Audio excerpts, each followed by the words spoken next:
Estúdio Paul, um podcast sobre cinema, séries, bastidores, tudo sobre televisão e o mercado do audiovisual do Brasil e do mundo.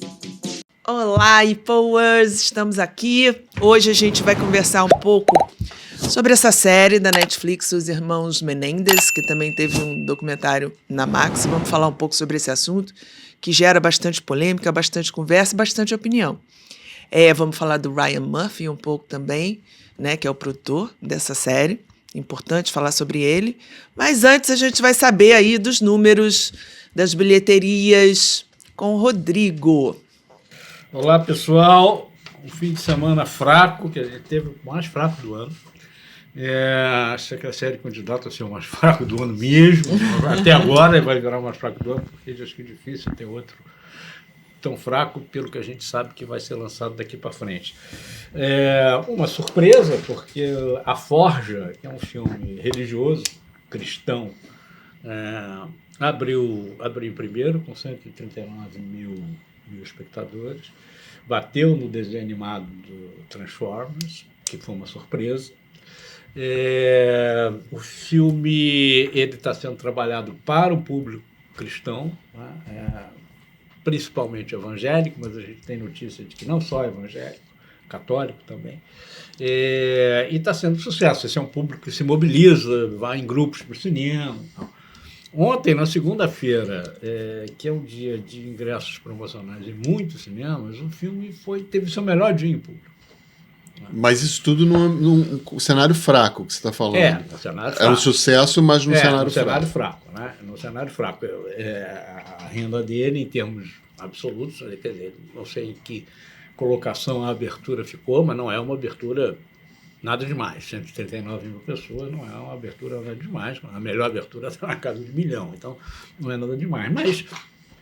Mas chama atenção. Por exemplo, eu não me lembro de um filme religioso cristão americano abrir em primeiro. Tá? Alguns foram bem. Tá? A gente sabe que filmes religiosos brasileiros já abriram com grande sucesso, o caso desse ano mesmo do Nosso Lar 2, enfim, né? A gente sabe disso, né?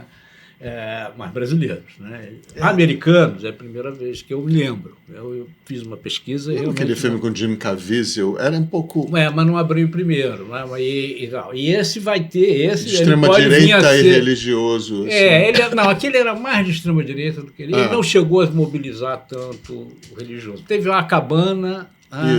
que chegou, mas não na abertura, mas ele furou a bolha definitivamente religioso. Ele não era só religioso, ele tinha um público muito mais amplo e que fez mais sucesso que ele. Mas essa abertura foi uma abertura muito, muito surpreendente num cenário fraco, né? Mas uma abertura que chama atenção, e chama atenção também a capacidade de mobilização, né? No TikTok, a gente tem uma postagem no TikTok das pessoas dentro da sala, né? Fazendo algum tipo de oração, enfim. Está sendo uma coisa... E de grupos indo ao cinema. O pastor vai no cinema e compra uma quantidade X de ingressos, negocia o preço. É muito interessante isso, porque ele negocia o preço com o cara do cinema. Meu Deus, até aí começar. Mas isso é uma prática absolutamente legítima. Que só tem nesse Não tem setor. Problema nenhum. Não, já tem outros casos. Quais casos? Tem caso de escola que faz isso, com filme histórico. Ou seja, se a gente for buscar na história, você vai encontrar várias dessas situações. De fato, ultimamente, isso tem acontecido mais com esse tipo, com filme religioso, assim, porque... Quando transformaram aquelas novelas da Record também em filme, né? A Record comprou todos os ingressos para ser um sucesso. Mas nesse caso da Record, que é a Igreja Universal do Reino de Deus, ela tem uma capilaridade muito grande. Então, era o pastor que ia. Isso. Né? E a gente teve casos completamente diferentes. Era o pastor que ia negociar. Cada pastor tinha uma liberdade e, ao mesmo tempo, um dever de negociar uma determinada quantidade de ingressos. Inclusive, depois a gente viu que variava a forma como esse ingresso era usado. Por exemplo, tinha pastor que simplesmente chegava e distribuía dos fiéis. Mas era engraçado que era um sucesso. Tinha pastor que organizava a ida ao cinema, por exemplo, arrumava um transporte, uma Kombi, dava um lanche, teve pastor que deu camiseta, teve gente entrando em grupo com uma camiseta do filme. Tá? Teve pastor que revendeu os ingressos para os seus fiéis. Ou seja, teve de tudo. Mas teve muita gente que simplesmente recebeu e não foi. O que eu queria falar assim, cadeira vazia vendida. É que tem um sucesso... Muitos deles foram sucessos com cinemas vazios. Sim, é verdade. Sucesso de venda de público, de ingresso, com cinema vazio. Teve exibidor, eu me lembro na época, muito exibidor reclamando porque não vendia bombonier, né? Isso. Claro. Só era ingresso, não tinha ninguém comprando. Onde os cinemas tinham uma parte muito importante da sua receita, especialmente da sua margem de lucro. E não tinha bombonier. E teve exibidor que reclamou para mim na época. Não estou bem porque eu não estou tendo bombonier e tal. Estou tirando sessão. Ele foi tirando sessão. Os caras não vêm mesmo. Não estou vendendo pipoca. Os caras não vêm mesmo. Então teve de tudo. Então isso era uma coisa que dependia muito. E aí quando eu me lembro que na época eu comecei a aprofundar um pouco. Basicamente falando com os exibidores, e eu comecei a notar que isso variava de igreja para igreja, de pastor para pastor quase, entendeu? Não tinha um padrão. O padrão era, vai lá e compra ingresso, a gente precisa apoiar esse filme. Agora, cada um apoiou a sua maneira. Forma. Acho que seria até uma pauta interessante, porque será que tem produções que precisam forçar a barra, assim, né, do público, precisam dar uma... Eu não sei se elas precisam, eu acho... Não, mas no caso, por exemplo, teve, por exemplo, no caso do primeiro do filme baseado no livro do pastor Edmar Macedo, teve sim, eles tinham a meta de ser o primeiro filme brasileiro. E aí eles forçam. Que era bater o Tropa de Elite 2. Sim. Então e você via a bilheteria, sim, acompanhando como eu acompanho hoje semana por semana, eu sempre fiz isso.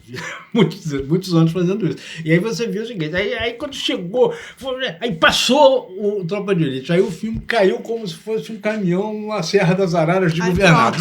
Batia a meta. Porque já preenchi a meta. O segundo, o Nada a Perder 2, foi na metade, porque já não tinha essa meta. Já não tinha essa meta e eu também não estou aqui com 12 milhões de ingressos, é ingresso para burra. Mesmo que você negocie, são alguns milhões de reais, entendeu? Claro. Então não é essa moleza. Não é essa moleza. Tem um limite aí. Mas esse tipo de mobilização, enfim, eu já vi de fã-clube, né? Você vê de fã-clube, outro que se organiza. Você tem mobilizações alguns fã-clubes diferentes. Eu uma vez disse numa convenção, falando de fã-clube. Não sei se é só isso. O fã-clube chora, grita, se esperneia e tal, mas não compra ingresso para o cinema. Se você der, ele vai, senão ele não vai, porque é o objetivo dele. Mas no caso aqui, se há um convencimento por parte do pastor ou do padre de que aquele filme traz uma lição de vida importante para você fiel, eles conseguem e vão, e certo. Nenhuma crítica. Eu não tenho nenhuma crítica. Eu não estou falando de uma coisa inocente como um fã-clube, eu estou falando de uma coisa ideológica, de grupos sociais da sociedade brasileira que precisam mostrar força, forçando a barra, comprando ingresso, e aí tem esse fenômeno de ter um sucesso de venda com cinema vazio. Sim. Entendeu? Só para dizer, olha, nós temos força nesse mercado. A única coisa legítima que eu vi de sucesso mesmo foi aquele filme do Jim Caviezel. Aquele fez sucesso. Né? De boca a boca. De boca a boca. Claro, não vai ganhar, não vai ser indicado para o Oscar, não vai entrar em nenhuma lista, porque é uma coisa meio marginal essa extrema-direita que é produzindo cinema, né? Mas aqui a gente não tem notícia de cinema vazio, não. A notícia que a gente tem... Estou falando do caso desse... Não, do Forja você não tem notícia. Sim, na Forja eu não sei. Eles estão efetivamente indo. Quer dizer, você tem notícia de que o pastor está indo comprar, combinando o dia, eles chegam a combinar o horário da sessão. Então vou trazer todo mundo aqui na segunda-feira às 5 da tarde. Chega segunda-feira às 5 da tarde. Aí é uma mobilização ideológica. Eu não tenho, pelo menos até agora, a notícia de que haja esse fenômeno que existiu com os outros filmes, que é comprar o ingresso, dar o ingresso e a pessoa não vai. Que é uma coisa que eu já vi acontecer em outras situações. Você dá o ingresso, o filme é ruim, nem de graça. Ninguém vai. Mas vem cá, o Nosso Lar, por exemplo, tanto um quanto 2, não aconteceu isso, que eu saiba, de comprarem ingressos para a comunidade. Não, sucesso genuíno. Mas nas sessões, isso eu soube porque várias pessoas falaram, nas sessões eles indicavam. Vá assistir, vá sim, ver o isso filme. é outra vá... coisa. Entendeu? E houve uma mobilização porque houve esse incentivo Sim. da comunidade. Eu me lembro né? do primeiro filme do Padre Marcelo, que a gente lançou, Maria. Eu lembro. Filho de Deus. Quer dizer, o Padre Marcelo tinha um programa às 6 horas da manhã na rádio. E ele falou assim no programa: olha, vocês, inclusive, podem comprar ingressos antecipados. Liguem para o senhor André Sala, que é hoje, inclusive, vice-presidente da Sony para a América Latina. Liguem para o senhor André Sala. Imagina No telefone, deu o telefone, entupiu-a. Chegou e falou: eu não consigo sair do telefone, porque tem um atrás do outro. E daí, daqui a pouco, veio a menina do RH e falou: tem um problema no telefone, tá todo mundo ligando, o que está acontecendo? Que as pessoas começavam a ligar. E tinha gente que ligava assim: olha, eu estou ligando para o senhor, porque o Padre Marcelo mandou, viu? Mas não sei para que é, não. Para que é mesmo, hein? O pior é ocupar o executivo lá com o negócio. O que o senhor está distribuindo, hein? Qual é o... Qual é o brinde? Não. E aquele foi um filme muito interessante também. E uma característica desse filme, que ontem a gente viu na Forja, nesse filme Forja, é o público indo durante a semana. Sei. Não durante o fim de semana. Ele teve um domingo muito fraco. Ele é católico ou é evangélico? Ele é cristão. Né? Eu tenho notícias de que há igrejas católicas recomendando.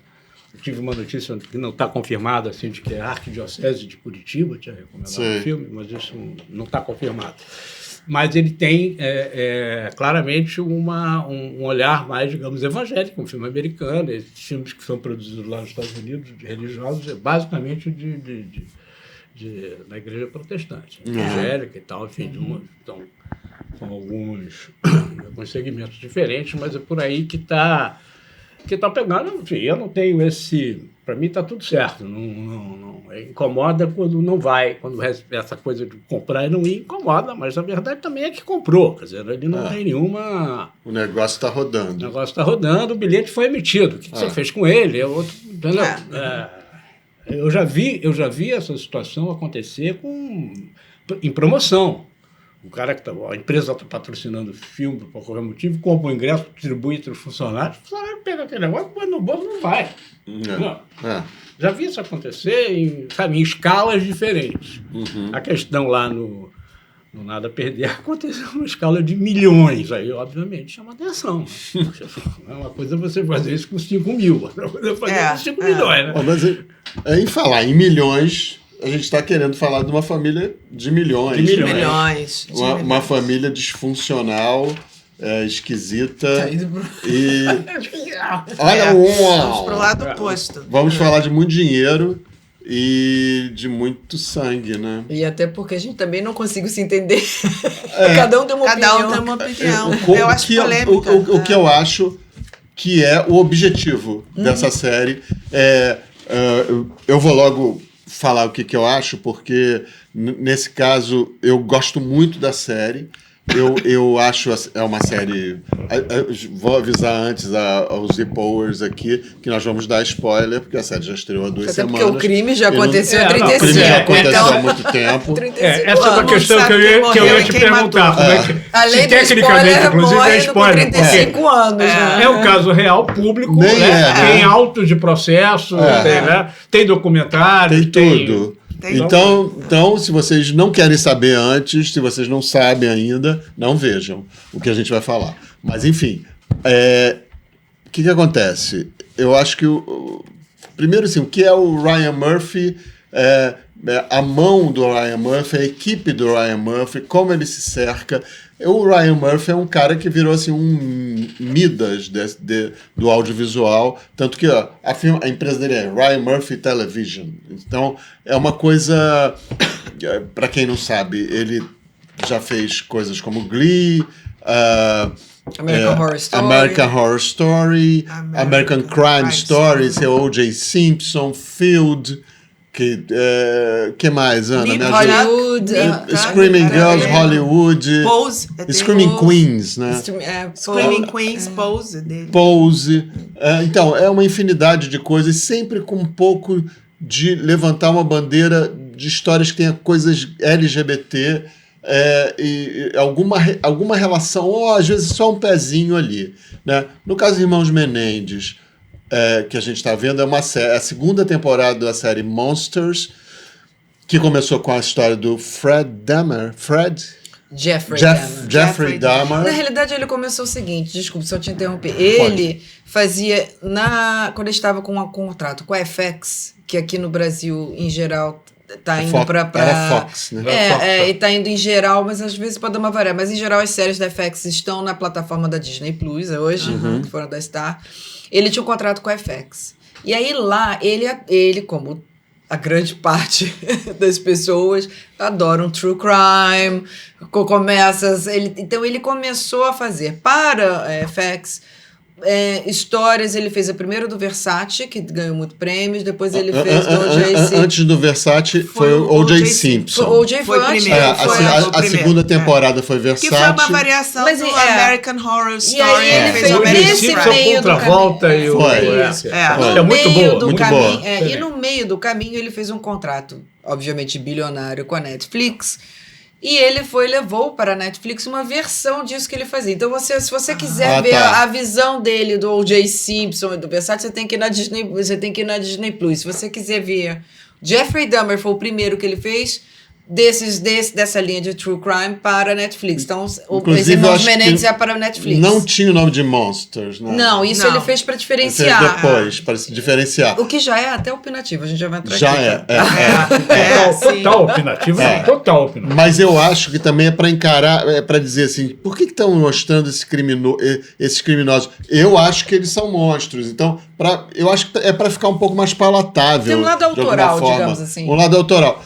Eu, particularmente, acho que estava vendo o filme lindo do Howard Ashman, que eu não tinha visto ainda, que é o autor da Pequena Sereia. Aquele documentário espetacular. E ele diz o que é uma adaptação de qualquer história, seja real ou não. É você ter visto a história e contar para o seu amigo, ou contar para as pessoas que você ama, olha, eu vejo desse jeito, eu vou destacar aquilo que eu acho importante. O Ryan Murphy, na minha opinião, fez isso. Claro, são histórias reais, você não pode também mudar tanto. E aí a gente fala assim, tá manipulando. Eu acho que ele fez uma coisa meio Rashomon, Kurosawa. Ele foi o que ele falou. Ele falou isso? Então, eu achei que ele tinha feito isso. A série vai caminhando de uma forma muito hábil para a gente ver com os olhos de todos os pontos de vista. E você deixa para o público pensar o que achou. Tanto que acabou, eu fui conversar com a Ana e a gente estava em dúvida.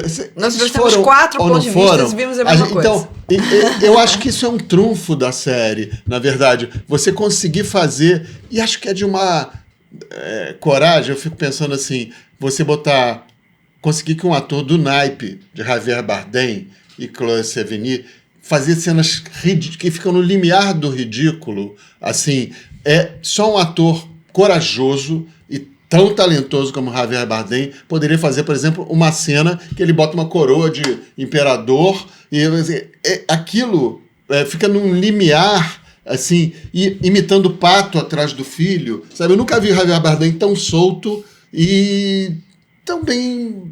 Eu acho uma grande atuação ali, porque era para ser unidimensional um pouco, né? Era para ser o pai abusador que é assassinado só, mas ele fez mais. Eu acho que ele foi mais. A Chloé Sevigny também, enfim. O que eu quero dizer, voltando ao assunto... Será que a gente precisa lembrar qual é o crime para as pessoas? Irmão, claro, eu acho que precisava. Desculpe, só gente. Porque a gente Desculpe, gente. A gente não falou qual é o crime. Tô falando pra cacete. Vai você. A gente vai começar a opinar aqui. É o seguinte. Vai você. Em 89, o mundo ficou chocado. Porque em Beverly Hills, um casal foi assassinado brutalmente. Os filhos ligaram para a polícia chorando, que ninguém sabia o que era. Então... Obviamente, quem não nasceu antes daquela data não vai saber o impacto que foi daquele telefonema do 911 do filho chorando para a polícia. Passaram-se 6 meses da polícia investigando, achando que era um assassinato da máfia, o que era, porque era um executivo de gravadoras grandes, e era assim, de artistas como que na época era grande, Menudo, ele era da RCA. Ele trabalhava com artistas, ele era da indústria da música, então como a indústria da música sempre teve um pé, como a gente está vendo agora com o pedido e com um lado de crime, acharam que tinha alguma coisa por essa linha. E bateram numa parede porque nada encaixava, porque ninguém tinha quebrado para entrar na casa, então ficou uma coisa assim, confusa para a polícia. E 6 meses depois, um grande choque, o analista de um dos irmãos que tinha perdido os pais foi lá e falou: foram eles que mataram os pais. Aí virou uma reviravolta tamanha, como é que os filhos matam os pais. No meio do julgamento, eles botaram como defesa que eles sofreram anos de abuso sexual por parte do pai e da mãe.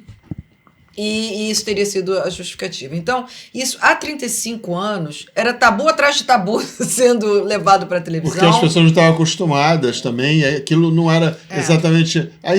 Isso justifica... O estupro masculino era uma coisa muito refutada pela sociedade na época, não se admitia, eles foram ridicularizados. Inclusive, a promotora, no julgamento, faz a seguinte declaração contundente, que é: como que eles podem ter sido estuprados se eles não têm aparelhos genitais para isso? Isso foi uma declaração. Que não está na série, mas enfim.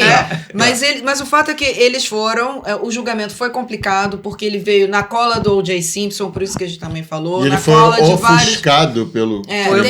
Foi um período muito turbulento em Los Angeles, muito turbulento para a sociedade americana naquela época. E de absolvição de criminosos. Que tinha absolvido. Então, eles viraram... Eles eram muito ricos, eram ricos, latinos. Latinos sempre se ferra, gente.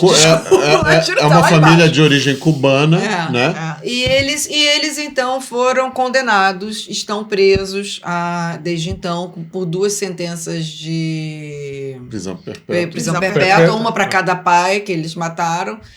E assim foi. Então sempre virou um motivo de piada ou dúvida dessa história. E ao mesmo tempo de apaixonamento via internet tempos depois. Então, pelo TikTok. Há uns 5, 6 anos, essa história começou a circular pelo TikTok. E aí a gente tem os detetives tiktokers, você tem os detetives youtubers, isso é um grupo de pessoas que vão lá e voltam para crimes e lançam um novo olhar para crimes, solucionados ou não, e resolvem tomar um novo veredito, fazer um novo veredito. Então, eles estavam questionando e fazendo uma pressão popular para um novo julgamento. Começaram a achar eles lindos, apaixonantes e fofos. E porque hoje a gente entende muito mais o que é a questão do abuso e tudo mais. Então, nesse movimento, o Ryan Murphy repescou esse julgamento dos irmãos Menendez, do Lyle e Eric Menendez, que eu adoro, que a gente não sabia nem quem era quem, até a série brinca com isso. Porque o Ryan Murphy tem um lado muito pessoal. Foi o ano que ele chegou em Los Angeles, foi o ano que deu o escândalo lá, que deu esse problema. Então ele também acompanhou muito, então aquilo para ele era muito vívido. E ele resolveu, então, pegar. Mas a história são desses irmãos que mataram os pais. É importante, quer dizer, tem um outro contexto. Há um documentário sobre o caso que está na Max, né, que eu, até por uma confusão, vi primeiro o documentário, depois é que eu fui ver a série. E o que mais me impressionou no documentário é que há 30 anos, né, nós estamos em 93, 94, aí, né, portanto, há 30 anos, né, a questão do estupro masculino e do abuso por parte de parentes, né, não era considerado, simplesmente. Ponto. Né? A mídia americana e o sistema judiciário americano não considerou isso como um atenuante. Essa, inclusive, é a tese dos detetives do TikTok, que aparece muito nesse documentário. Esse documentário ele até foca mais esse tipo de reação e a reação da mídia americana na época. Vamos falar, no primeiro momento chegou a impactar o júri. Não, chegou a impactar, né? Mas eu estou falando, chegou a impactar, porque aí a gente vai dar um spoiler, porque o primeiro julgamento terminou sem um acordo no júri. Metade do júri queria um homicídio culposo, com atenuante, considerando que a pena seria algo em torno de, sei lá, entre 10 e 15 anos, ou seja, hoje eles estariam soltos, e a outra metade do júri queria a pena máxima de homicídio de alguma forma. A promotoria sujeito à pena de morte, inclusive. Então, o primeiro julgamento termina nesse impasse, sem decisão. É considerado uma derrota pela promotoria. Aí é o caso Simpson. E aí a promotoria está por baixo, então eles resolvem dar a volta por cima mesmo. E a gente, no documentário, vê que o segundo julgamento tem características diferentes. Por exemplo, o primeiro julgamento foi televisionado. É o primeiro julgamento televisionado por uma televisão a cabo que existia lá na época, TV Corte, alguma coisa assim. Não era usual, foi o primeiro, então todo mundo acompanhou aquilo como se fosse, e de fato era um reality. Né? Se não um reality show macabro, mas um reality show, né? Numa TV a cabo, de uma TV a cabo americana. O segundo já não foi, já não teve a mesma exposição. O juiz não permitiu alguns depoimentos no primeiro, que estavam no primeiro julgamento, por exemplo, de um primo e de um tio. É muito interessante o fato de que os familiares apoiam eles. Se não apoiam, porque afinal de contas eles mataram pai e mãe, que é um crime. Até hoje. Mas deram depoimentos no tribunal, claramente para atenuar mesmo, e esses depoimentos foram realmente os que impactaram mais o júri. E quanto à tese da promotoria e a tese da mídia americana, pelo que a gente vê, né, de programas da época, era o seguinte: não, eles mataram por dinheiro, eles planejaram tudo e estão dando a desculpa de que eles mentiram. A questão é que eles foram abusados. TikTok, e não havia realmente nenhum estudo, ou estava muito começando, tem um outro depoimento sobre isso ali, né? De que o impacto que tem sobre uma pessoa ser abusada por um parente durante anos, porque isso ficou muito claro no depoimento da família. Não, ele me contou isso há anos atrás. Anos atrás ele contou para um primo que o pai fazia isso com ele. Né? Então é uma coisa que na época, 30 anos não é tanto tempo assim. Não, né? E nesse caso específico, como mudou? Você teve outras jurisprudências onde abusos e questões familiares foram consideradas. Todas posteriores, inclusive. Não, e anteriores também. No caso, inclusive, da filha do jornalista, que foi assassinada estrangulada. Que foi mais ou menos. E foi a mesma advogada. Foi a mesma advogada. Mas foi antes ou foi depois? Foi antes. E ela alegou o mesmo tipo de defesa, de atenuante. E ele foi absolvido, o assassino. Por isso que esse jornalista está lá em todas as sessões e acompanha o caso de perto, porque, inclusive, era a mesma defensora dos rapazes. Lorena Bobbitt, que cortou o pênis do marido, né? Foi mais ou menos nesse período também. Foi mais ou menos nesse período. Foi nesse meio caminho. O atenuante foi considerado. E a grande massa de denúncias a respeito de abuso por parte de parentes, de professores, de treinadores, de padres, são posteriores, né? Sim, aí... É uma coisa que já vem abriu a porta. Por que será que nesse caso não? Porque eu acho teve pressão da mídia também, né? Foi incômodo demais. Não, tô falando desses casos. Tudo era muito incômodo. Esses casos todos que a gente está falando, teve comoção da mídia também. Muito, foram casos midiáticos. Acho que não é só comoção da mídia, não é só pressão de... Tem alguma coisa específica. Eu acho que tem um tipo de crime também, Milton. Matar pai e mãe é uma coisa realmente de uma de gravidade. Os dois foi a era o nível de matar filho também, entendeu? Como Suzanne Richthofen aqui no Brasil.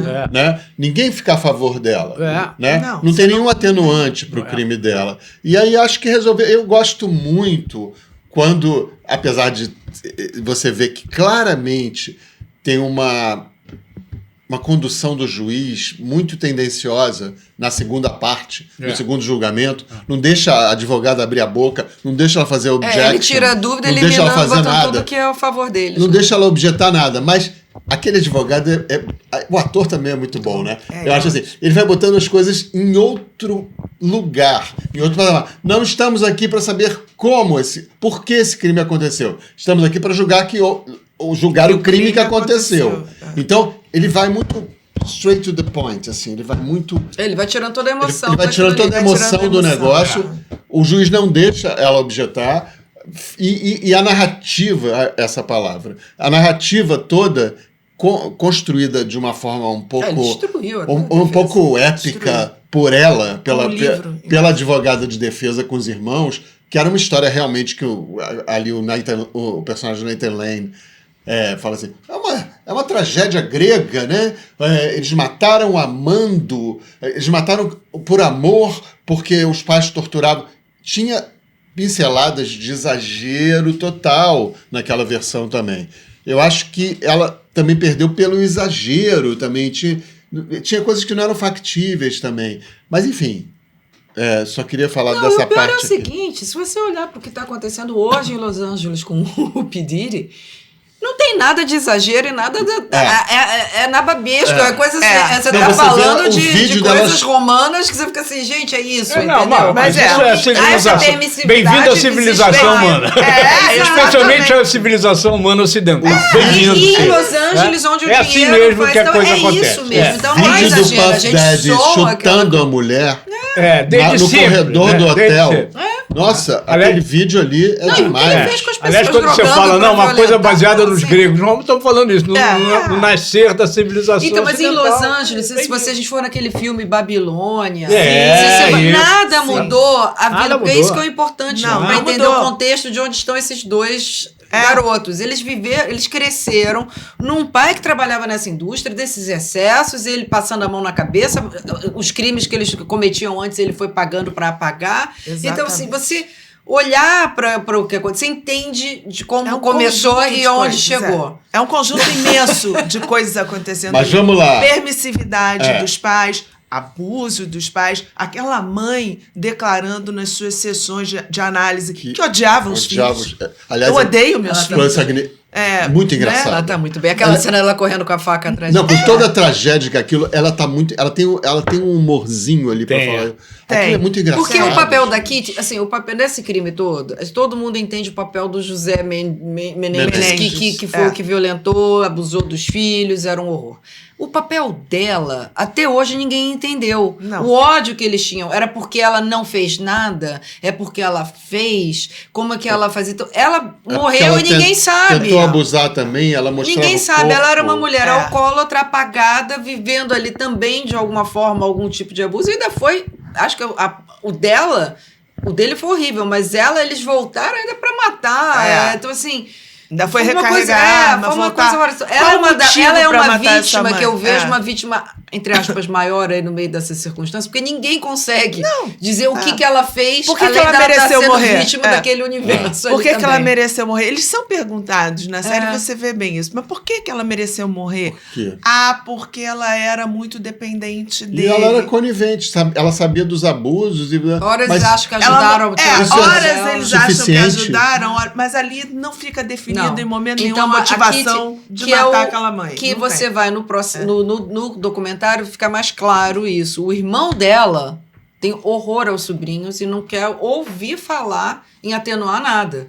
Porque realmente, para ele, assim, ela não fez. Ela não fez Ninguém nada. conseguiu comprovar. Há alegações, os meninos alegam também. Óbvio, não vou falar matei a mamãe porque tava Porque ali. tava ali, porque eu precisava que ela morresse, senão a grana não vinha pra mim. Eles tinham raiva dela também. Mas o irmão dela, até hoje, não perdoa. Não A perdoa. família dele sempre... A família do José Menendez sempre foi a favor dos meninos.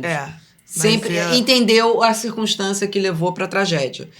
Mas o fato é que a série, a gente voltando à série, a série tá dando mó bafafá, porque depois da série do Jeffrey Dahmer, as famílias das vítimas reclamaram muito de como o Ryan Murphy colocou, não ouviu, não deu atenção ali a eles e que praticamente, na visão de alguns, quase que pôs o Dahmer como uma vítima também de um lar abusivo, de uma coisa surreal ali. E eu não sei, eu não achei isso. Eu gostei da série do Jeffrey Dahmer, mas ouvi isso. Então, a impressão que eu tive quando eu assisti o dos Irmãos Menendez é que ele veio para fazer diferente. Então, ele praticamente estava quase defendendo as vítimas, sabe? Foi diferente, assim, e pegando muito. Eu acho que, por mais que ele renegue o fato dele dizer que não tomou partido, em todos os momentos em que foi possível, ele dá uma detonada nos irmãos. Eu entendo e aceito os argumentos do Milton a respeito da liberdade criativa, blá, blá, blá. Embora eu acho que, para você mexer com casos que estão aí ainda, quer dizer, com fatos que ainda estão aí, que os protagonistas estão vivos ainda, você devia manter uma certa posição de neutralidade. Mas aí tem um tudo nível certo. de responsabilidade. Mais que ele tem liberdade criativa, tá tudo certo, pode fazer o que quiser, tá tudo, mas que fez. Mas eu nem não dizer acho, que não eu fez. discordo, eu discordo. Eu não acho que ele manipulou. Eu assisti a série toda e eu fiquei em dúvida. Eu não me senti manipulada. Em momento nenhum eu achei que a culpa era dos meninos ou das vítimas. Não, eu fiquei em dúvida. Não, em momento nenhum eu disse que eu achava que eles tinham culpa tinha... Não, que eles têm culpa, eles mataram. Mataram, eles são réus, Agora, confesso, que eles foram né? abusados, Mataram. eu acho que foram. Você Não, tem deixa a eu te dúvida? perguntar, existe uma dúvida de que... Calma, gente. Você teria uma dúvida de que eles não teriam sido abusados? É isso que eu ia perguntar. Isso que eu queria saber de você. Talvez ali no capítulo 6, quando você toma mais conhecimento dos pais, você fala, será? Mas aí não tem como, porque você tem uma cena muito clara, onde ele tem uma relação com um rapaz, né? O Michê, que ele paga, e que ali ele fala tudo que que os meninos diziam que ele falava sobre Espartacus, sobre... Aquilo é mostrado, então assim, então aquilo acontecia realmente. Então você não tem dúvida que ele fazia aquilo, né? Uhum. Então, num outro momento, você tem aquele pai ligando para a mãe e falando sobre o abuso que ele mesmo sofria. Então você entende... Que ele sofria, que a mãe sofreu, Que a mãe sofria e que o pai da mãe também sofreu. Então você fala, aquele cara sofreu abuso, então é claro que ele cometia abusos. Eu não acho que isso fique em dúvida em momento nenhum. Uhum. O que eu acho que ele coloca ali é o seguinte: durante 5 episódios você acredita piamente na história dos meninos o tempo todo. Eu acreditei, esse pai é um monstro, esse pai mereceu morrer. Depois eu falei, eu acho que ele abusava, sim, mas eu não acho que ele era só esse monstro. Tinha um outro lado que também era um exagero desses meninos. Esses meninos foram meninos que, obviamente, como o pai mesmo falava, eles são sociopatas, claro que são. Olha a forma como eles foram criados. Assaltaram casa, tiveram que mudar de bairro. Era uma família absurdamente disfuncional. Essa história do documentário tá Eles muito clara. iam dar errado, já tinham sinais. Já ia dar errado. Tava tudo errado ali. Então, assim, eu não acho que ele coloca em momento nenhum como a culpa foi só de mim, era tudo mentira. Eu não acho que ele Não, eu acho que ele para mim a questão não é nem essa, porque eu assumo o seguinte. seguinte, que num cenário de abuso continuado, e principalmente quando a gente vem de pais que foram abusados, avós que, ou seja, tem uma linha genética de abuso, só pode dar errado. Não há a menor chance de dar certo. A gente não tem dúvida. Isso aí não tem dúvida. A gente está falando sobre o posicionamento da série. Não tem dúvida também que eles mataram. É o posicionamento da série. Agora, a questão que me chocou mais foi saber que há 30 anos, e eu, de fato, ao contrário do que a Ana falou, eu não prestei atenção nesse caso. E naquela época eu ia a Los Angeles com frequência, 2 vezes por ano já. Exatamente nesse período. Aliás, foi o período que eu comecei a ir com frequência, foi exatamente 92, 93, 94. E eu me lembro muito bem do caso do Simpson, que era, inclusive, uma pessoa de cinema, tinha feito filme, então chamou mais, talvez, a minha atenção do que esse. Mas eu não lembro. Então, de todo mundo.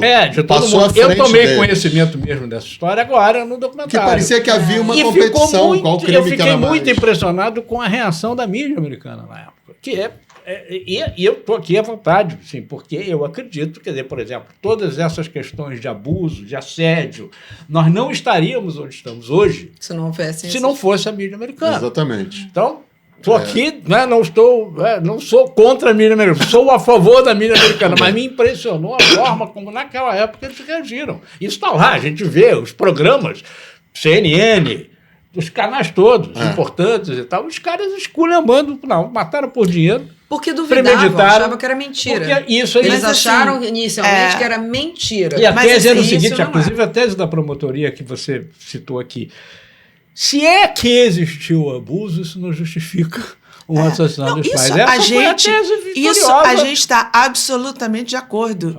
Não é sobre isso. A gente está falando sobre o posicionamento da série. Se a série manipula ou não. Vocês acharam que sim, nós achamos que não. É só esse o ponto. Então vejam, tirem as suas conclusões. Eu acho que é isso. Não é sobre o caso. Sobre o caso ninguém tem dúvida. Eu não chamaria de manipulação. É o posicionamento da série. Porque eu vejo vários pontos de vista contemplados ali. Né? Eu também achei. E aí você que pense o que você quiser. Eu tenho um ponto que o Rodrigo falou do abuso do pai lá, uma cena muito boa do Javier Bardem, falando da avó brincando ali com o pênis dele para ver. Era a mãe brincando. E achava aquilo engraçado. Não, a mãe ficava rindo. A avó dos meninos. Ficava rindo, não achava que era um... Não achava que era uma brincadeira, vendo aquele pênis. Mas o depoimento do Eric para a advogada, que, aliás, do ponto de vista da dramaturgia do filmar, é muito bem filmado, é um plano de sequência, um episódio inteiro de plano de sequência, é uma coisa realmente isso é outra coisa que é impressionante. Eu nunca ainda estou aqui pensando se eu vi isso em algum lugar. É um episódio de 35 minutos. E você sabe por que ele fez isso? Ele, como o Eric, depois no episódio da série mostra o episódio seguinte, ele não conseguiu dar o depoimento direito. Ele se emocionou, deu problema técnico, ele não conseguiu falar. O Eric, verdade. Ele, no julgamento, não conseguiu falar aquele relato, que era o que ele tinha falado para a advogada. Então ele fez um episódio, por isso que ele não gostou quando os irmãos reclamaram da série, que ele falou, peraí, eu dei 35 minutos sem corte para você falar tudo que não chegou no julgamento. Aí tem um probleminha, pois é, exatamente no final, o final desse episódio que um negócio falou, esse cara manipulou. É exatamente no final desse episódio, quando ele vai fechando a câmera, o advogado que está sempre de costas, né? Sempre como de se a costas. câmera estivesse ali.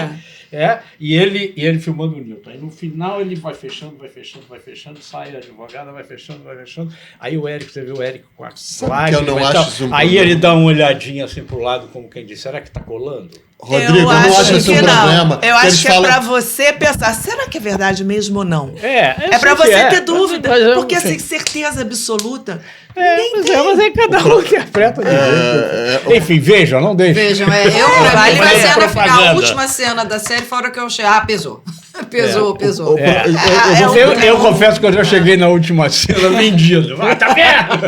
Eu não. Bom, eu não acho que é um problema que o Rodrigo falou, porque para eles falaram várias vezes, se quiser eu choro, é fácil. É verdade, então, ele falou. Então isso anula esse negócio, sabe? Não, e tanto que o choro deles que virou piada. E a gente acaba desconfiando da lágrima deles. Então acaba não sendo... No documentário você vê o John Malkovich fazendo brincadeira. No Saturday Night Live, vestido como um dos rapazes estava vestido no julgamento, com um suéter e tal.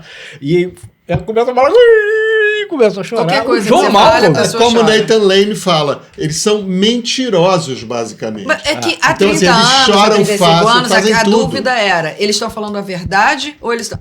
E tem pessoas que conviveram e viram naquela época, até hoje acreditam que eles estão mentindo. Até hoje. E eu acho que a série ajuda, a série ajuda a botar, que a posição do Ryan Murphy, claramente assim, não, eles não estavam mentindo. O fato é o que eles fizeram com essa verdade.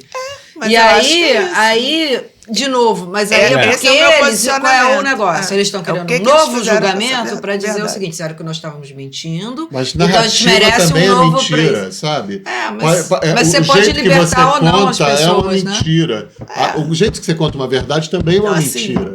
Eu acho então, assim, a gente tem milhões de posicionamentos aqui sobre o que realmente aconteceu, claro, né? O que a gente está falando aqui é sobre posicionamentos, principalmente da série. Eu acho que ele joga para os dois lados, em todo momento. Eu acho que ele joga para lá e joga para cá. Né? Você tem, inclusive, eles falam, há gravações do Lyle Menendez confessando que tudo foi interpretado. Ele gravou porque ele queria lançar um livro e ganhar dinheiro com o seu livro. E ele disse que ele interpretou aquilo tudo. Vamos dizer, isso que eu queria falar. Dois tolos. Além de ser dois mentirosos, também são dois trapalhões, né? Porque confessa uma coisa pra suposta namorada. Eles fizeram o crime perfeito e mostra se tudo. entregaram. O crime perfeito e cheio de ponta solta.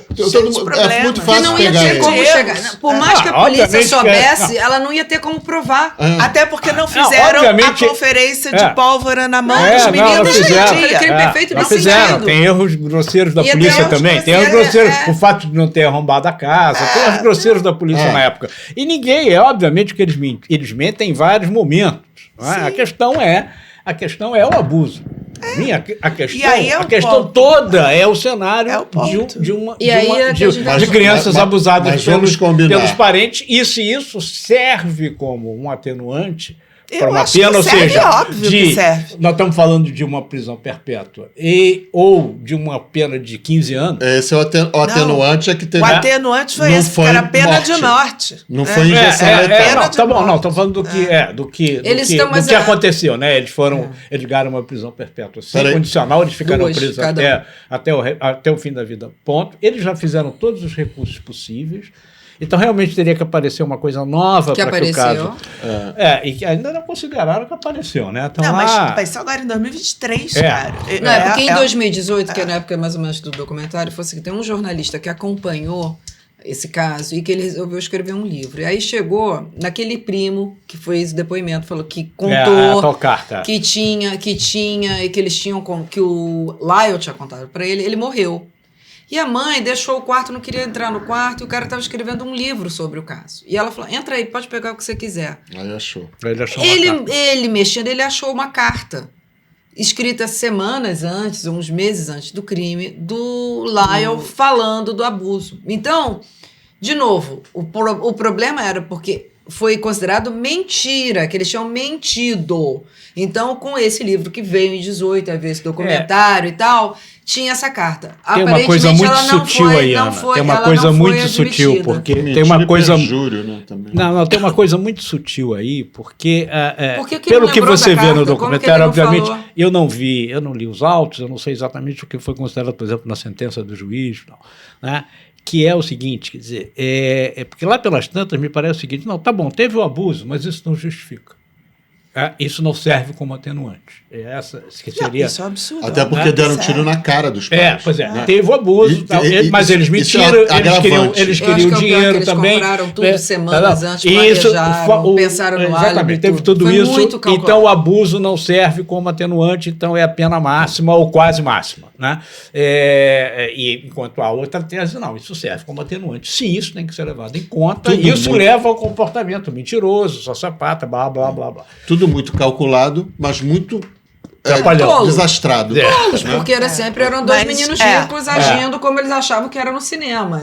Agiram como era no cinema. Então, foi o que eles fizeram. Mas eles, o que mostra... Aliás, eles foram ao cinema, né? E depois tentaram ir, não conseguiram. Qual o filme que eles queriam ver? Qual era o filme? Qual era? Top Gun! Era Top Gun. Austin! Ai, meu Deus. Olha ele aí. Esperado por aquele... Só que ele podia topar. Não, e tem um fato que também agravou muito a situação deles. Que, aliás, era uma reprise. Foi lançado ainda. Pelo menos na série colocou que agravou muito a situação deles, que foi a situação da mãe. Foi o fato dele voltar para carregar a arma e voltar e atirar. Ali a justiça coloca uma coisa, americana pelo menos, coloca o seguinte: se você tem a capacidade de discernir o que é certo e errado, você pode ser julgado. Não. E eles, em momento algum, mostraram um momento passional que é o que sempre que a gente estava conversando da Lorena Bobbitt, que foi a mesma que ela alegou que foi abusada continuamente. E ela também não agiu na hora, ele estava dormindo para ela ir lá cortar o pênis, mas foi imediata, ela não tinha comprado a faca, ela pegou a primeira que estava lá, ela foi na justiça e ela se entregou. Então ela teve várias coisas que atenuaram e comprovaram o argumento dela, de que ela teve um lapso, um surto, que tem, né, esse surto pelo continuado. Porque o problema é que a justiça entende muito o crime passional. Você tá aqui, agrediu, e a pessoa surtou e matou. Mas eles não, eles pensaram em detalhes por semanas antes. Eles não conseguiram comprar loja numa loja, foram outra cidade, eles foram em San Diego, voltaram, treinaram.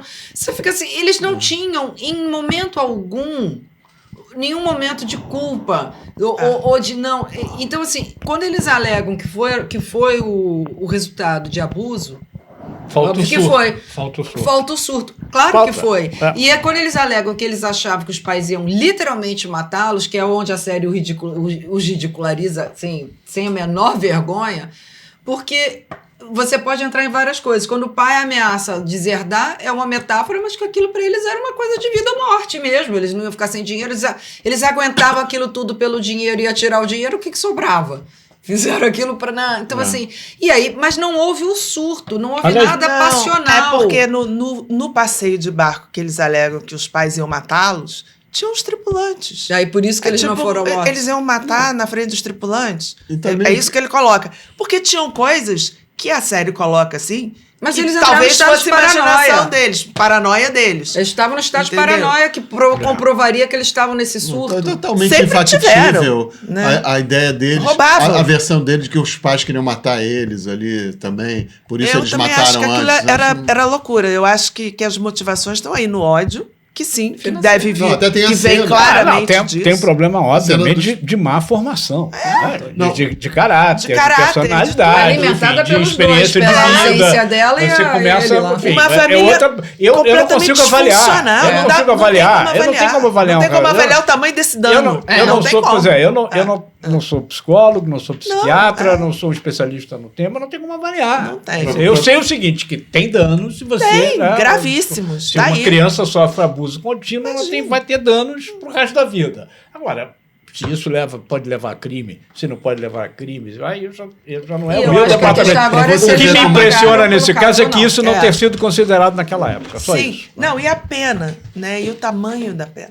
Não, pois é, porque do considerado naturalmente. tamanho Aliás, vai da ter um pena. novo documentário, né? Quer Vai, dizer, na Netflix. a própria Netflix está produzindo, ou alguém está produzindo para ela, um novo documentário exatamente abordando essa Estreia questão. agora em outubro. Porque o anterior, como a Ana falou aqui, é de 2018, né? Não, e Por aí, teve, por aí. Eu esse sei que fato já é meio agora, velhinho, em 2023, que um dos menudos declarou É isso, que também teve essa foi história. abusado, drogado e abusado pelo José Menendez. Então, isso seria Então, base para reabrir. seria E aí, a base acho que a pra questão reabrir. não é nem mais a culpa deles nunca está em pauta, porque eles a mataram, tá A lá. culpa deles é óbvio. Mas agora já seria outra questão, considerando que já se passaram mais de 30 anos, eles já teriam pago a conta deles à sociedade, dito que já visto que todos os dois estão casados, já tem uma... Quer dizer, o crime foi em 89, eles foram presos ali em 90, mas eles Isso, estão e presos foram- desde aí, né? Eles foram desde 94, E né? o Que aí foi julgamento quando era teve- o segundo, o primeiro é 93 e o segundo é 94. 94. Então, eles estão Que é há 30 exatamente o anos. mesmo ano do Simpson. Não, eles Então, eles estão há 30 na 6 verdade, meses depois, eu acho que então, eles eles estão pois há é. uns 34 Eu anos estou fazendo uma presos. conta assim meio Eles de chegada, ou seja, é. o crime foi em 89, foram presos em 90, estão presos desde Estão aí, presos, julgados em 93 e depois em 94. O segundo Então, eles já julgamento. teriam- Então, eles já estão 34 anos, Já né? estão Se você 34 considerar anos, que eles E se Eles hoje, foram presos pra com as informações prisão que a gente preventiva tem e- hoje, com as informações que a gente tem hoje, tudo, se eles já pagaram. Acho que é mais essa questão. Né? E aí Fosse aqui sim, no acho que a Brasil, série tava pode ter solto já. atrapalhado um pouquinho. Se fosse aqui no Brasil, estavam soltos. Pô. Tá. Ninguém Já fica preso, estavam mas- soltos. A gente não sei. A moça lá. A Richthofen tá. Tá solta. Estudando direito. Estudando direito. grávida. Eu só Não sei se queria tá ressaltar estudando. alguns pontos artísticos assim, que eu acho. Claro. Primeiro, eu vou repetir uma coisa que o Rodrigo já citou, que eu acho aquele tour de force daquele episódio inteiro gravado, esse que tem a tal da incrível. lágrima no final. Eu acho que eu vi uma coisa parecida no The Fall, lá com... não tem uma Jamie coisa Dornan, assim. né? O Pode Jamie ser. Dornan com a Gillian Anderson. Mas não era tão intenso assim. Não era um episódio inteiro. Não, assim, assim, É. igual a esse eu não vi, não. Nunca vi. eu nunca São vi. 35 minutos. Eu achei até... Agora, eu quero falar do... Da onde veio esse ator? Que eu Não, nunca- os dois fizeram teste. Que menino Que incrível. muito Bom, especialmente o Eric, que faz o papel do Eric. Eu gostei mais do Eric que do O praticamente Eric. Eric tem uma intensidade, o Tem. outro já é mais explosivo. É. né? Mas Os dois, eu acho que o outro já tinha O feito Eric é alguma coisa com impressionante. adjuvante, mas eles fizeram teste. Mas o Eric é um negócio. Foi descoberto. Impressionante. Você compra cada vírgula do que ele diz ali. totalmente. Você fica. E ele é ambíguo. De um jeito que- Isso é que criação do especial. ator. Que é o né? que a cena final faz. Isso é criação do ator, É né? ambíguo. O que eu quero dizer também, essa ambiguidade contra o argumento de que é manipulado, não sei o quê, até naquela hora que vocês estavam falando sobre isso, eu não consegui falar, que era a ideia de que os pais, o pai e a mãe poderiam matar com metralhadora, assim, até essa cena é mostrada para você ver o outro ponto de vista. E fica ridículo. Mesmo assim, ele mostra, entendeu? Como seria todas as versões. Tem versões abertas ali, né? Então você contemplar isso tudo. E ele não faz de um jeito assim, olha só, agora vamos no ponto de vista. Ele não é didático fazendo isso. Eu acho que o roteiro caminha de um jeito que tudo isso fica suave, até confunde às vezes, mas no fim você tem a sensação de que você viu todos os lados dessa história, entendeu? Por isso que eu não vejo manipulação. A outra coisa, voltando à coisa artística, que eu acho adorável, é o uso do Milli Vanilli Ah, eu ia falar isso. e do Crowded House. Do Crowded House, Hey now, na hora de matar. É muito bom. É muito bom. Don't dream it's over. Isso é maravilhoso. E o Milli Vanilli é espetacular. O Milli Vanilli é espetacular. Que é um fake. Que também tem um documentário fake, sobre os né? dois, que a história dos Que dois é é incrível. o maior escândalo da música. Fake na música. Que tinha ali a ver também com o universo dele. Totalmente a ver. Mas eu acho que o Crowded House entrando na hora de assassinar também é maravilhoso. Hey now, don't dream it's over. É maravilhoso. Aquele negócio é sensacional, gente. Então, assim, tem um dedo bom de escolhas, de coisas, de trilha, de música, de ator. Nós somos Todos fãs de também. Ryan Murphy, né? Então, Nós somos assim, fãs. Então, a advogada loura é maravilhosa Ela é também. muito, Ela é muito bem. boa. Ela é muito boa. Sabe que a Eddie Falco tinha feito uma versão pro Lei e Sim, Ordem, sim. e que foi uma versão considerada, que esse documentário Aparece fala no sobre doc, também. né? Fala sobre isso. Eu não Porque vi essa, eu não vi até o o Lei e Ordem, até o Dick Wolf abordar esse julgamento com delicadeza de incluir a questão do abuso, tudo era tratado como piada. Então você tem uma Eddie Falco, que é uma super atriz, você vive uma outra atriz que ela também não tinha feito nada de grandes destaques. Tanto que Ela é muito boa. Eu acho que isso foi uma grande sacada que ele fez, fosse ele pegar o Javier Bardem, o cubano, o espanhol que é o cubano de plantão em Hollywood. Mas enfim, ele é bom, quem tem Javier Bardem vai abrir mão do Javier Bardem, Não. por quê, né? Claro que não. E ela, os dois, fora os Não, dois... e faixa de idade, tudo. A Chloe Sevigny tinha feito Field com ele. E ela é espetacular Ela é também. espetacular. Então, assim, fora os dois que são muito conhecidos, ou relativamente conhecidos, o resto... E o Nathan Lane, mas Nathan o resto meio que você não então te permite entrar na Permite história, entrar. porque você não tá olhando, ele tá interpretando. Você não tá vendo o ou não. ator, né? Você tá Nathan Lane vendo tem uma o personagem. credibilidade, ele dá uma autoridade. pra Eles aquele todos papel, estão né? pro M de 25 aí, Não, né, esse gente? menino que eu faz acho. o Vai, Eric. vamos ver.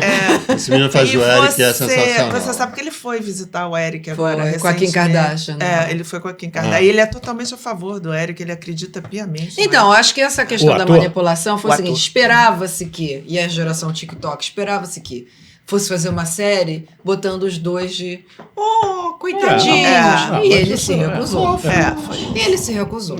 Até aí tá tudo bem. Que Eu bom, daí acho, tá tudo bem, eu acho. eu acho que ele foi. Eu tive a sensação, pra mim, me deu uma sensação que ele foi além. Tipo, estão manipulando todos vocês de novo. Exatamente. E a crítica que Não, eu tenho eu- ao não, eu fiquei na documentário dúvida. é que perde muito tempo com o TikTok. No começo. Fica um tempo pra dizer, eu quero É o cara do livro, né? Eu quero saber do crime. Aí o cara não para de falar de. Você de- tem, é você um tem monte de razão. Você tem nulidades, razão. gente- Eu acho, inclusive, que o TikTok e a mídia da época, os dois, digamos, os meios de comunicação de hoje, as redes sociais, TikTok, e da época, que era a televisão por assinatura, TV a cabo, eles são o principal motivo do documento. Assim, Tem horas que eles e um monte de gente sobrepõem desocupada, ao dando crime em opinião si. sobre tudo.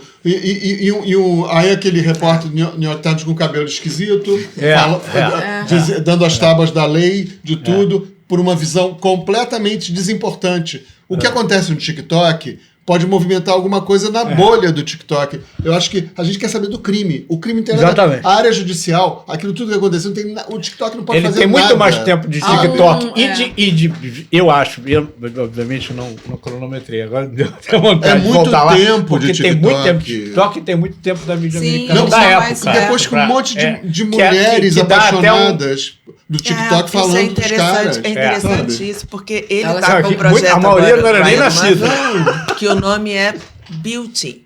Ele vai isso falar é sobre maravilhoso. beleza. Né? Porque isso que acontece com os irmãos também, porque houve uma legião de mulheres defendendo eles porque eles eram bonitinhos. Só por isso. Né?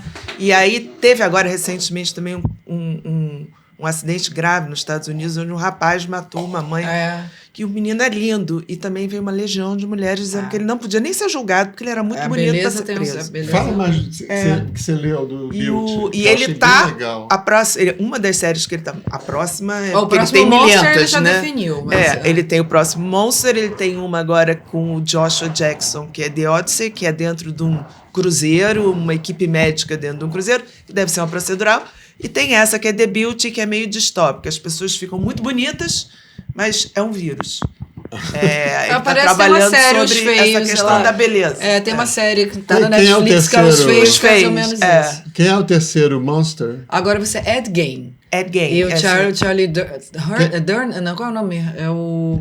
E esse monstro fez o... Que monstruosidade. Ed Gein é o maior, considerado um dos maiores psicopatas americanos. Serial Ele killer, inspirou né? a história do Psicose. Psicose. Ele inspirou o Massacre da Serra Elétrica. E ele inspirou o que é mostrado no Silêncio dos Inocentes. Não Hannibal. Não Hannibal, um deles. Bill, né? O Buffalo Bill. O que arranca a pele. Esse é mais que o Ted Bundy, então. Ele não tem o número de vítimas, mas o grau do De crime crueldade, né? E ele foi abusado. Enfim, ele é o Psicose. O caso aconteceu em 56, 57. O livro foi lançado em 59 e o Hitchcock fez em 61. Eu ia falar ele isso, ainda 50, vivo. então, né? Então, assim, é um cara assustador, assim, é um caso absurdo. É o próximo monstro. É a próxima isso aí temporada. que a Ana falou, do Build, isso tem um humor do Ryan Murphy nas escolhas dele também. Eu me lembro que o American Horror Story ia ter, tem lá, Coven, como é que são os nomes das coisas, não sei o quê.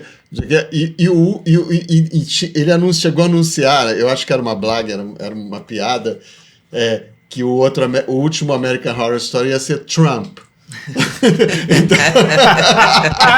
Tá indo. Isso é muito bom, Tá né? indo, ele é maravilhoso. Mesmo que não seja verdade, ele dizer que vai ser Trump, American Horror Story. É muito bom. Assim, o Field ia ter, só lembrando pro também, nosso público, ia ser Charles Diana, mas o The Crown engoliu essa ideia. E aí demorou um pouco, agora tivemos maravilhoso Capote com Swan. Eu não sei, eu queria muito saber qual é o próximo de Hollywood, porque quando ele pega esse Eu queria saber o próximo filme, você sabe qual vai ser? Não sei, acho que ele ainda não anunciou. Então, assim, somos fãs Agora, de ele não para, Ryan né? Ryan Murphy isso, Não né? para, porque é uma usina de ideias. uma Desculpa usina. o clichê, gente. Mas, assim, a gente quer saber qual é o próximo Field, qual é o próximo Monster. Ele faz musical, qual é a próxima ele faz Mega. tudo. Ele faz musical, ele faz tudo, né? Então, é isso. A gente adora. E eu acho que é isso, né? Eu acho que é isso. Semana que vem Até a estaremos próxima aí. semana. Até a próxima. Tchau. Beijo. Tchau.